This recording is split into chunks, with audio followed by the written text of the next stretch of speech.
All right, these are some quick tips for Pro Tools. I'm just going to start from the very beginning. You may already know some of this stuff, but just in case, I'm going to cover all the bases.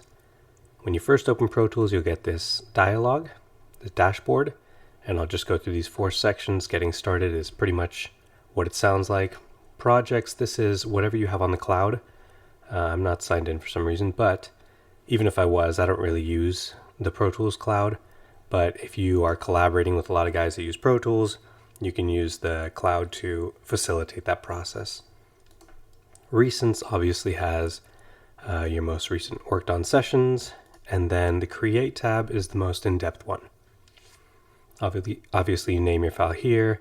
You can choose between storing it locally, that's not just on your computer, but on any hard drives, or you can do it on the cloud. You've got your templates, and then you've got these settings that I'll go over in a different video, and then you've got whether you want to have it prompt for the location, which is usually my preference, or if you want to just have one preset location where you generally save to. So in this case, I'm going to open up this session, and we're just going to fast forward through that. Okay, we're in the session now, and we have 2 main windows that we work in. The edit window, which obviously allows you to edit your tracks and work on it more visually. And then we have the mix window, which allows you to see more clearly sort of the levels, the panning, what plugins are on, etc. So to switch between the 2 windows quickly, it is Command and equals, and that will just switch between the 2 windows. If you happen to accidentally close one, like if I were to go here and close my mix window, you can just hit that shortcut again and it will just open the window. You don't need to worry about, is it gone? It's just right there, or you can go up to the window tab. So if we look at the the edit window, we've got the timeline, which is this big region here. We've got your track headers. We've got the top toolbar, and then we've got a couple lists. I'll just open them all up. We'll start with the lists. On the right-hand side, we have the clip list. Now, a clip is any audio file that you have in your session. We refer to those as clips. That would be different than a track, which is, this right here. This is the kick track, or kick in track rather. Kick out track, snare top, snare bottom, right? And I'm using quite a bit of buses in this song, but these would all be different tracks. So you can have a clip in your clip list that is not on a track. If if I were to delete this track, it would not be on the timeline anymore, but it would still be in my clip list, and I could just find it, my snare bottom track, and I could just, drag it back out. I don't want to do that right now, but it would just be as simple as that. You don't have to worry that you've blown it away, that it's gone, deleted forever. Deleting something out of your Pro Tools session is harder than that. Okay, on the left-hand side, we have our track list, and this gives you a really quick bird's eye view of all the tracks you have. Shows you the color that it's been assigned, and these dots over here tell you whether it's shown or hidden. So if we look at this kick in track, if I hit this bubble, it's now hidden from your main view, but you can still access it. If it's in italics, that means it is inactive. So if I right click on this, make inactive, you'll see that it's now in italic and it's grayed out, and over here it's now in italic, and I can make that active. So this is a really easy way to see your whole session kind of at a bird's eye view.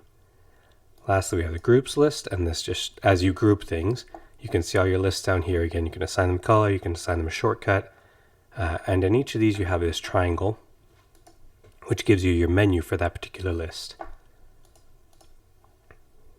Okay, at the top here you have your main toolbar, and you have your different sections. Here you have your edit mode. Here you have different ways that you can view your session and that you can use tools in your session. And we'll go over these at a different time. You have your counter. I usually like to have this like this. I'm not sure why it's not like that, but there you go. I like to see bars and beats, and I like my sub counter to show minutes and seconds. This will show you where you are beginning and ending your selection and how long your selection is. This is your, if you're in grid mode, this determines what you're grabbing and your nudge value.